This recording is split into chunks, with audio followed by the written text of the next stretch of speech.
Mi nombre es Norman Mercado Silva y trabajo hoy en día como profesor investigador de tiempo completo en el Centro de Investigación en Biodiversidad y Conservación de la Universidad Autónoma del Estado de Morelos, en el campus de Chamilpa, en la parte norte de la ciudad de Cuernavaca.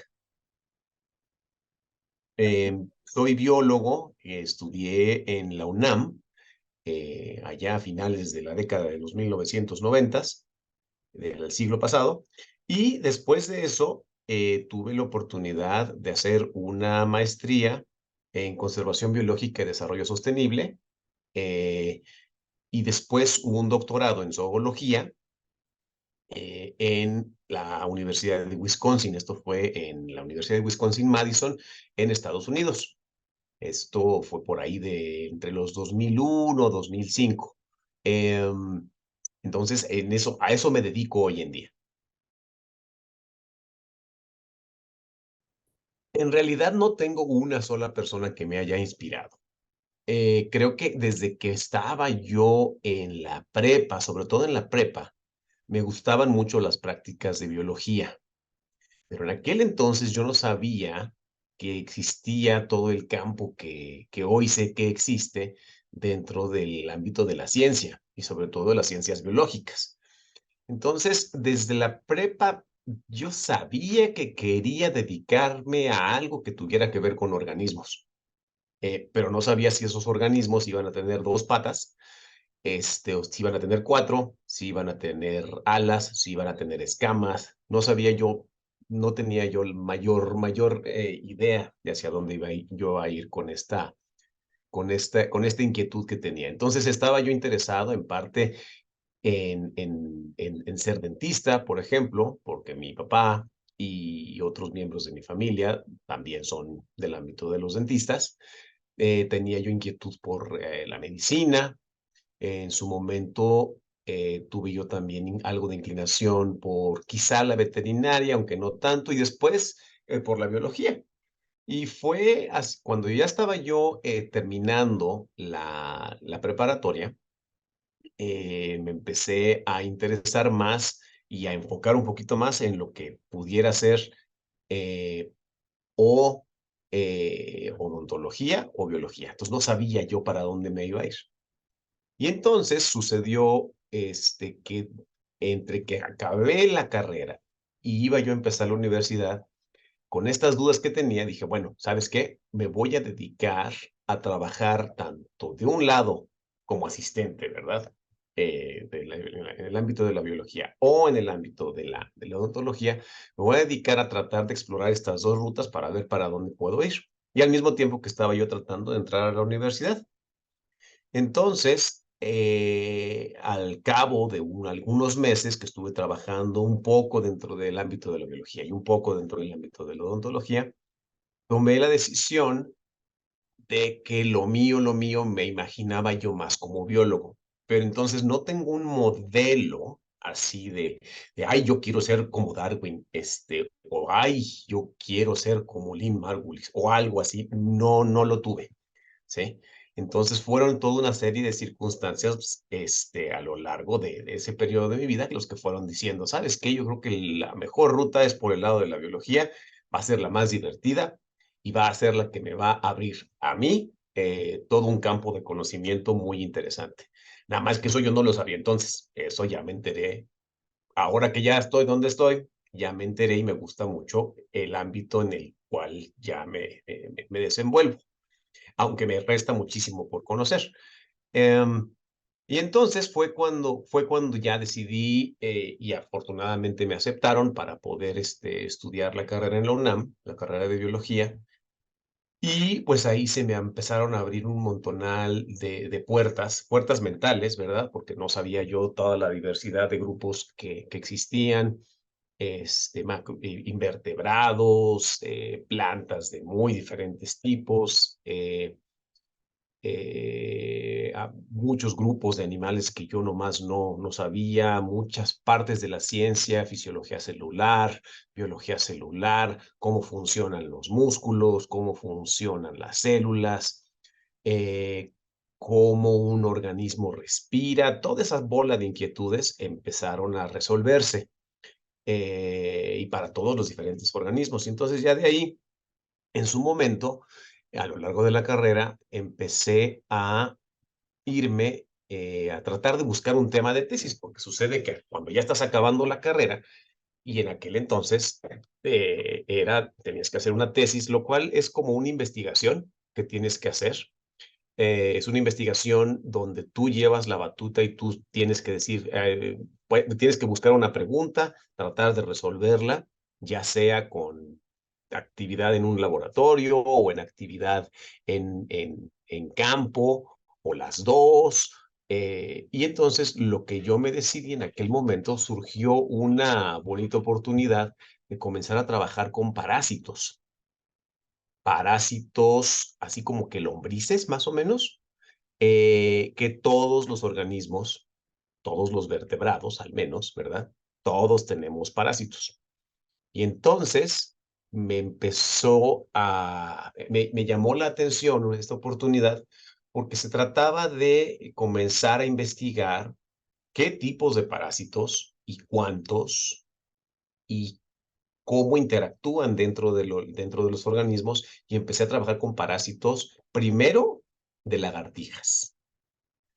Y luego de los parásitos de las lagartijas, me empezó a llevar el laboratorio donde estaba en aquel momento, en el Instituto de Biología, me empezó a llevar más por el lado de los parásitos de los peces. Y trabajando con los parásitos de los peces, aprendí muchísimas cosas acerca del mundo de los parásitos, pero como que todavía no me encontraba yo y como que eso no era lo mío. El trabajo muy permanente frente a un microscopio, sí me gustaba, pero era extremadamente arduo. Y como que me empezaba yo, como que no, como que por aquí no, o sea, como que sí me gusta la biología, pero por este lado creo que no es. Y afortunadamente, en aquel entonces, se dieron otra vez las circunstancias para que llegara un colaborador, profesor, que se dedicaba a trabajar y a utilizar a los peces como indicadores de calidad ambiental. Y a lo que me refiero con esto es a que básicamente tú tienes un río que está en muy buen estado en un cierto punto del planeta, y este río tiene, vamos a poner que una comunidad o un grupo de especies, de peces, y esos peces, pues haz de cuenta que tú tienes, por ejemplo, 10 especies, ¿sí? Y después, dentro de la misma zona geográfica del mundo, vas a otros sitios que ya están en lugares que tienen contaminación, donde ya están afectados los ríos, por ejemplo, o donde le pusieron una presa al río, en fin, donde se ha afectado al ecosistema, ¿no? Y entonces, de esas 10 especies que antes tenías, en ese mismo ambiente, o en un ambiente relativamente similar, ahora resulta que ya nada más tienes 5 o 4 o 3. Y bueno, ¿cuáles especies están faltando y por qué están faltando? ¿Sí? Esas son las preguntas que empecé a explorar ya en mi tesis de licenciatura. Y entonces, a través de estos conteos y la identificación de peces, me empecé a adentrar ya muchísimo más en el ámbito en el mundo de los peces, pero no los peces marinos, los peces de río, los peces de lagos, los peces de humedales, ¿sí? Que hoy en día son de los ecosistemas que más en peligro están dentro de nuestro planeta. Entonces me empecé a dedicar más a este asunto de el biomonitoreo, es decir, monitorear las condiciones de un ambiente, dando seguimiento a las comunidades de peces o macroinvertebrados u otros grupos de la biota, para poder decir algo para poder decir algo acerca de la calidad ambiental que tienen estos ecosistemas y poder proponer soluciones en el caso de que haya una problemática. Después de esta inmersión, o básicamente con la misma temática de la integridad biológica y de tratar de entender el estado y los efectos que estábamos teniendo como seres humanos sobre los ríos, fue que me adentré un poco más, ya durante la maestría, ahora sí a trabajar de manera muchísimo más puntual sobre un río en Jalisco, el río Ayuquila. Y ahí estuve de nuevo haciendo asuntos de biomonitoreo ambiental, siguiendo a los peces, pero también estuve en aquel momento interactuando mucho con los pescadores de este río.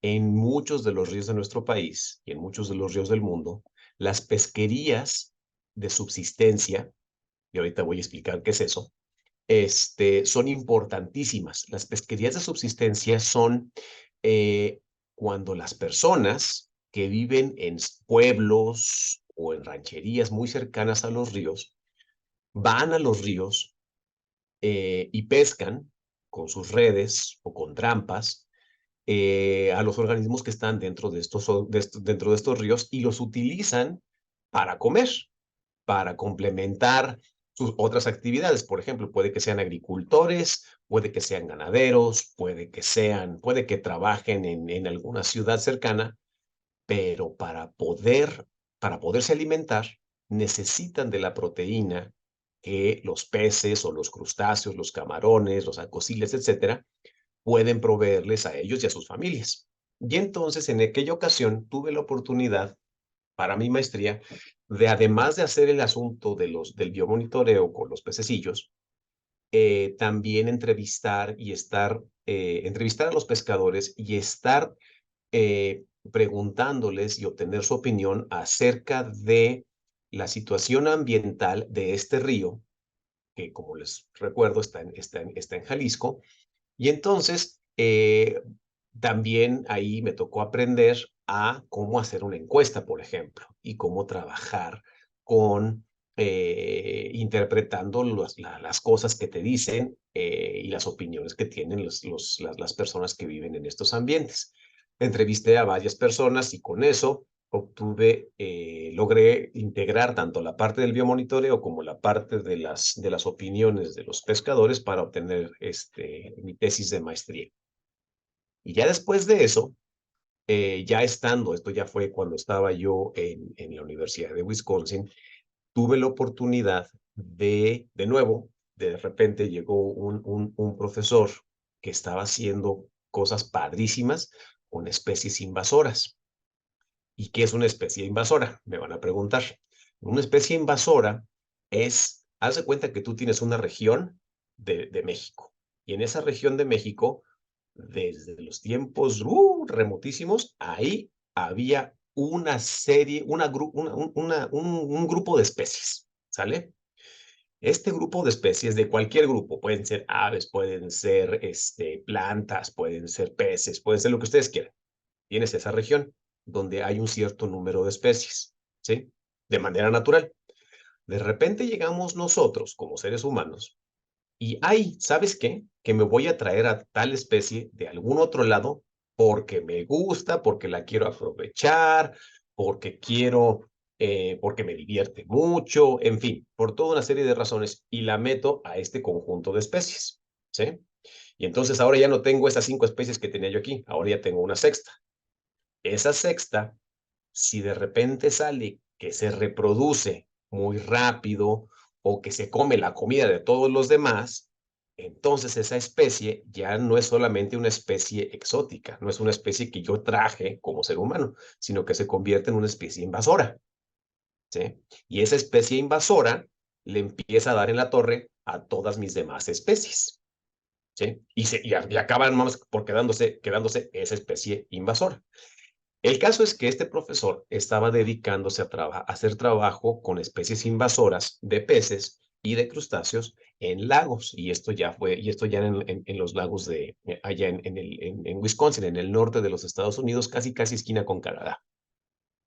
Y entonces tuve la oportunidad de comenzar a trabajar con aspectos de los efectos de estas especies invasoras sobre las poblaciones de las especies que eran nativas que había en los lagos y que estaban recibiendo los impactos de estas especies invasoras.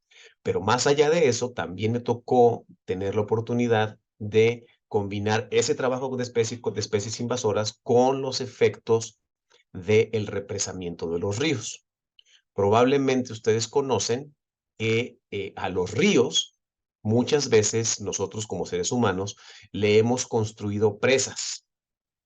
¿Sí? Hemos construido presas para tratar de aprovechar el agua para diferentes procesos, para bañarnos, para dotar de agua a los cultivos, para tener un lugar de recreación, para controlar las inundaciones. Es decir, hay un montonal de utilidad dentro de las presas, pero estas presas, ¿sí? Estos lagos que le metemos en medio de un río, tienen muchísimos efectos sobre los organismos que viven dentro de los ríos.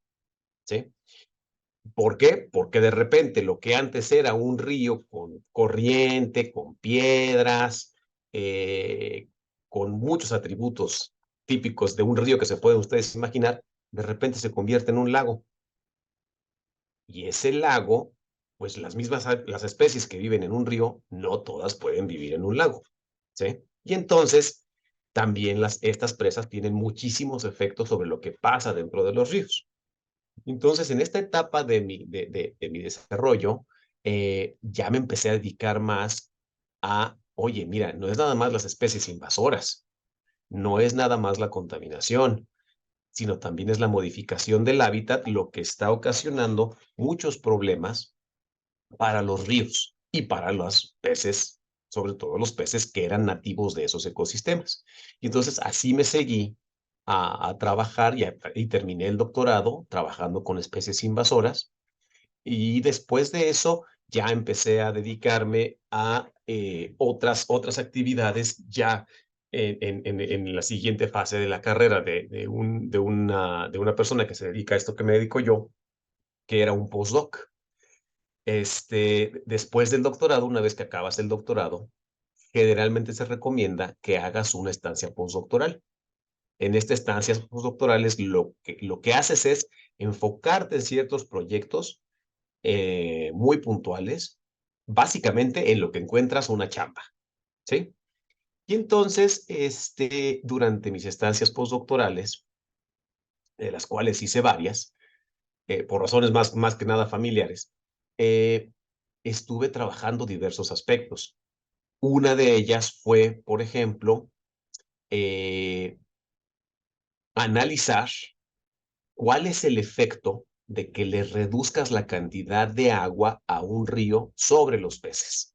O más bien, cuánta agua le tienes que dejar a un río, ¿sí? Para que los peces que viven dentro de ese río no se vean negativamente afectados, ¿sí? Esto pasa muchísimo en los ríos de nuestro país y en todos los países del mundo. Llega un asentamiento humano, o puede llegar un campo de agricultura, o puede ser una ciudad, o puede ser una industria, ¿sí? Y quiere sacar agua de un río, ¿sí? Para, pues, satisfacer las necesidades de esa empresa. Ok, está bien. Pero si le sacas todo el agua al río, pues los peces se quedan sin agua. Los macroinvertebrados se quedan sin agua. Las aves se quedan sin el alimento que viene de los ríos. Y en fin, toda una serie de catástrofes ambientales. Bueno, aquí este proyecto se trataba de ver, a ver, tal especie, tal especie, tal especie de pez dentro de este río, ¿dónde le gusta vivir? No, pues le gusta vivir en lugares que tienen una cierta profundidad, vamos a poner 30 centímetros, le gusta vivir donde el agua va relativamente rápido, entonces había que medir la velocidad del agua, le gusta vivir en tal rango de temperatura, ok, entonces medíamos la temperatura y medíamos toda una serie de variables del río, ¿sí?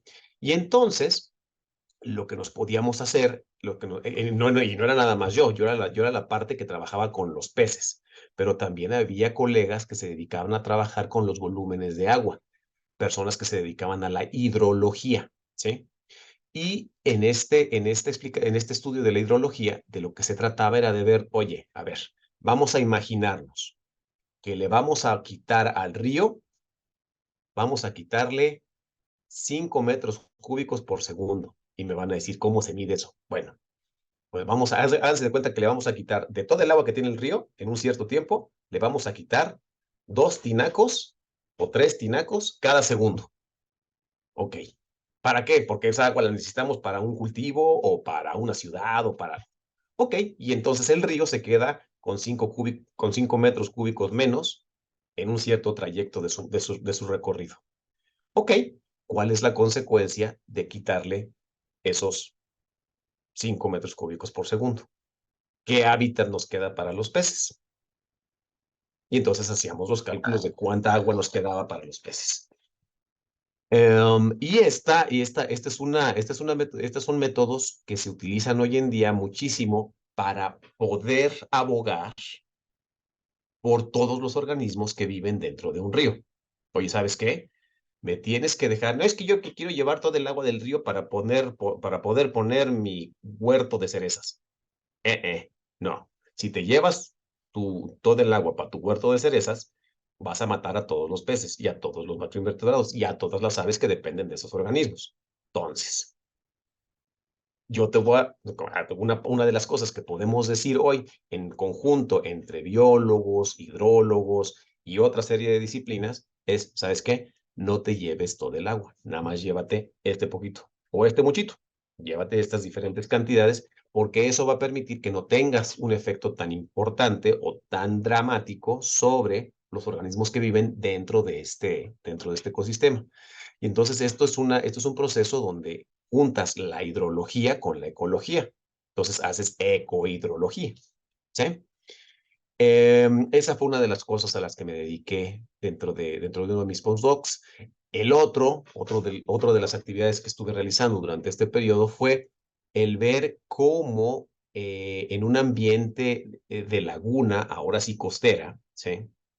Eh, allá en la bahía de Chetumal, en el sur de nuestro país, en Quintana Roo, qué peces y cómo se movían entre los arrecifes que están ya en el océano, en el mar Caribe, y la bahía de Chetumal, y ver quiénes se movían de un lado para el otro, dónde crecían, dónde se hacían un poquito más viejos y cosas por el estilo también para los peces. Y ya después de toda esa actividad, logré llegar aquí al Centro de Investigación en Biodiversidad y Conservación de la UAM para dedicarme a todo lo que son aspectos de ecología acuática. Y aquí he tenido la gran fortuna de contar con estudiantes que están interesadísimos ya no solamente en trabajar con peces y no solamente con especies invasoras, o con ecohidrología, o con especies indicadoras, sino que he tenido la oportunidad de trabajar con estudiantes tanto de licenciatura como de maestría como de doctorado que les interesa unos grupos muy diversos, desde macroinvertebrados acuáticos, es decir, las larvas de los insectos que viven, muchas de ellas dentro de los ríos, como ajolotes, por ejemplo, salamandras, algunos estudiantes que han trabajado con ranas y también varios otros que han trabajado con comunidades de peces vistos desde muy diferentes perspectivas. Y entonces a eso es a lo que me dedico hoy. Hoy en día estamos trabajando de nuevo en los ríos de Jalisco, dando seguimiento a asuntos de ecohidrología para ríos en la costa de Jalisco. Hemos tenido la oportunidad de trabajar en ríos del sur de México y en otras latitudes. Eh, Me ha ocupado algo de tiempo en los últimos años, eh, es el desarrollo, sobre todo para poder estar dándole seguimiento a las comunidades o a las que sea relativamente similar entre diferentes estudios para que puedas comparar, ¿sí? Porque muchas veces lo que sucedía es que muchos de nosotros llegábamos y muestrábamos y obteníamos una cierta muestra del campo, pero no sabíamos cómo podíamos compararla contra los de otros ambientes, ¿sí? Entonces, ahora, en el desarrollo de estas metodologías, ya podemos tener ciertos parámetros para poder comparar datos. Entonces, hasta ahí así es la actividad que he tenido y la que tengo hasta hoy en día. Hasta donde me acuerdo, era yo bastante de cochecitos, era yo también de muñequitos de Star Wars, que en aquel entonces eran las primeras versiones de Star Wars, y los muñequitos de Star Wars. A mí me gustaba jugar canicas, me acuerdo yo que era bastante, bastante malito, pero de todas maneras me gustaba. Me gustaba mucho también salir a andar en bici. Había uno que se llamaba Lince. Era un juego de rapidez visual. Luego había otro que se llama mm, Simon o Simón. Y luego había otro que se llamaba... estos son juegos de mesa, ¿verdad? Y luego, damas chinas también me gustaban bastante. Pero más que los juegos de mesa, también me gustaba, por ejemplo, hacía yo bastante deporte, estaba yo haciendo varias cosas por aquí, por allá. No todo organizado, no era así como que de muy, no era de fútbol y cosas por el estilo, pero sí me gustaba andar corriendo para un lado y para el otro. Y sobre todo, de lo de la bici sí me acuerdo mucho que sí, esa era parte de lo mío. Por ejemplo, hoy en día, ya con mis hijos, porque tengo dos, ya estoy, bueno, sobre todo con mi hijo más pequeño, con él estoy retomando algunos de los juegos. El lince, por ejemplo, ese no lo he encontrado nunca, pero estamos jugando cosas como, por ejemplo, Uno, de repente jugamos otros juegos de cartas, tenemos por ahí un par de juegos de mesa. Y de todas maneras tratamos de salir a andar en bici y cosas por el estilo. Entonces, si esa es la manera de retomarlos, esa es la manera de retomarlos hoy en día que estoy en estas instancias. Creo que aportamos muchas cosas, los que estamos en el ámbito académico. Hablando de mi persona, lo que trato de aportar es, gracias a, tengo experiencia, gracias a los estudios y al tiempo que hemos dedicado a hacer los estudios sobre los ríos, sobre la conservación de peces y las interacciones que he tenido con colegas que también están dedicados a cosas similares, vamos adquiriendo conocimiento que después le vamos regresando, que vamos retribuyéndole a las nuevas generaciones. Es decir, los estudiantes que hoy en día tengo, tanto a nivel licenciatura como a nivel maestría y doctorado, a ellos les puedo ir, los puedo ir guiando gracias a la experiencia que tengo. Y ellos están haciendo al mismo tiempo investigación de campo e investigación de laboratorio que nos ayuda a tener un mejor manejo o conservación de los recursos naturales que tenemos en el país. Entonces, por ejemplo, oye, cómo afectan unos contaminantes a las poblaciones de ranas en algún lado? Bueno, quizá yo no sé completamente de los contaminantes, pero sí sé algo de cómo se mueven los ríos. Y alguien más puede saber acerca de cómo se mueven de estos anfibios, por ejemplo, de las ranas. Ah, bueno, pues entonces colaboramos entre todos y un estudiante aprende de todas esas disciplinas, el estudiante aprende de nuestra experiencia y entonces podemos saber cómo están afectando ciertos contaminantes a un cierto río, por ejemplo. Entonces, creo que aportamos el conocimiento a las nuevas generaciones, pero además de eso, eh, y no estoy solo en esto, claro que no, somos muchos, cientos o miles de investigadores y de personas que nos dedicamos a esto. Eh, Estamos descubriendo especies nuevas, por ejemplo, sea de peces o sea de macroinvertebrados acuáticos, en nuestro caso. Y también podemos, por ejemplo, a través de la investigación con especies invasoras, también podemos alzar la mano y decir, oigan, aguas, porque todos los recursos de este río o de aquel lago o de esta zona hoy en día están en riesgo porque llegó esta especie invasora y le puede dar en la torre a muchos de los recursos que necesitamos o que nos interesan como seres humanos. Entonces, eh, eh, creo que esa es otra línea de aportación para el país, así, en el sentido grande de la pregunta. Um, Puede haber varios más en términos de que muchas veces tenemos la oportunidad de jalar algunos recursos de diferentes organizaciones este, para implementarlos en la investigación, dentro de la investigación que quieren hacer los estudiantes o en nuestros sistemas educativos. Entonces, en buena parte, a través del aporte de conocimiento nuevo, que el que publicamos o el que vertimos en libros o el que damos en pláticas o el que ponemos en los artículos que de repente que sacamos como parte de nuestro trabajo, ahí se vierte parte de nuestra experiencia y parte de las recomendaciones que tenemos para el manejo de los recursos naturales del país. Bueno, a los padres, entre los cuales me encuentro hoy en día, eh, les quisiera decir que esta oportunidad, que si tienen la oportunidad y el privilegio de poder acceder tanto a la educación básica como a la educación secundaria y ojalá hasta la educación superior, tomen todas esas oportunidades para sus hijos y traten de dárselas y tratar de impulsar a sus hijos a que tomen esta ruta de perseguir una educación lo más completa que se pueda. Puede ser en biología, puede ser en contaduría, puede ser en administración, puede ser en lo que ustedes quieran, pero eh, el ir acumulando este conocimiento, el ir acumulando conocimiento en muy diferentes disciplinas, te va abriendo muchísimas posibilidades al mundo y te va abriendo muchísimas posibilidades de que te desarrolles como persona. Y vas encontrando puertas que si no te dicen que las puertas andan por ahí, en algún lugar de la educación, nunca las vas a buscar.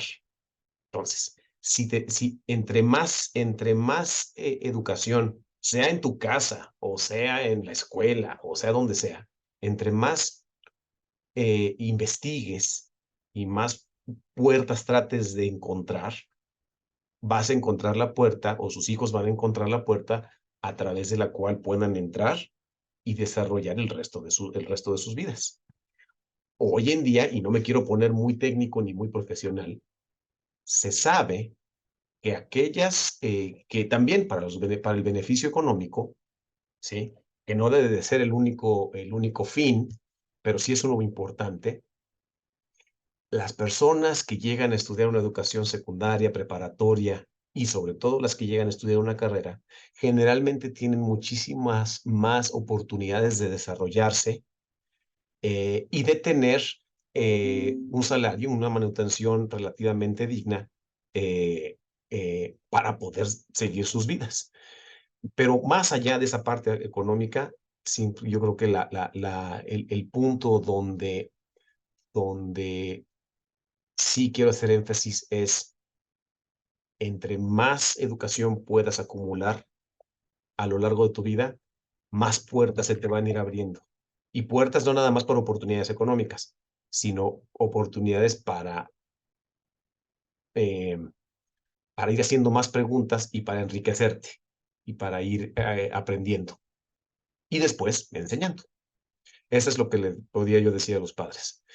A los hijos, a los niños de 8, 12 y demás, algo que les quisiera yo decir es que salgan, sobre todo si les interesa los organismos, si les interesa ver las aves, si les interesa ver abejas, si les interesan ver flores, plantas y demás, salgan, traten de salir lo más que se pueda de sus casas. A los parques, a un jardincito, o a un parque, o a un bosque cuando tengan la oportunidad. Y traten de seguir y traten de comprender y de explorar y de absorber toda esa diversidad de organismos que tenemos. Y obviamente tratemos de conservarlos y tratemos de protegerlos. Eh, cada organismo vivo, cada organismo que nos encontramos en nuestras caminatas diarias, tiene un trasfondo detrás de sí que es impresionante.